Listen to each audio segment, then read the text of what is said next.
মেনে নিতে পারছে না। এখন আমি কি করবো, কার কথা বিশ্বাস করবো? তুমি দিদির কথাটাই বিশ্বাস করো জামাই বাবু।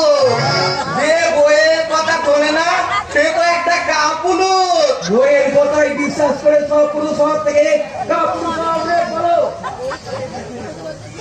এই সময় কি মনে করে? আমি আমার দিদির বাড়ি আসবো, তাতে আমার তোমায় কি আছে? তুমি কি চাও না আমি আমার দিদির ঘর আছি? আমি দিদিকে গিয়ে বলি, এ দিদি রে, আমি আর তোর ঘরে আসবো না রে, আমার বাবু আমাকে কি বলে দে রে।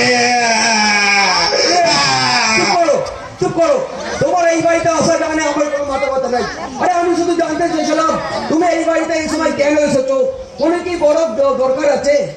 সবাই বলে তোর জামাই বাবু অনেক মোটা মাইনে পায়, আর তুই এত ফটকা ফটকা জামা প্যান্ট বলে ঘুরছিস, তা তুই দামি দামি জামা প্যান্ট পরতে পারিস না? দামি জামা প্যান্ট? তবে আমি ওদেরকে বলে দিচ্ছি। কি বলেছো?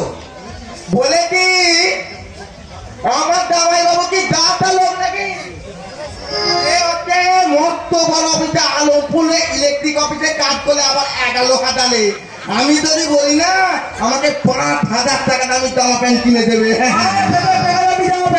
হ্যাঁ, সেই টাকাটা লিখি তো আমি এখানে এসেছি। কিন্তু আমার কাছে 5,000 টাকা নেই। এই নাও, তোমাকে আমি 3,000 টাকা দিলাম। 3,000 টাকা? ঠিক আছে, 2,000 টাকা তোমার কাছে লেগে দাও, সুদে আতুলে বাঁধবে। আমি বললাম এখন যাই 1,000, 2,000, 3,000।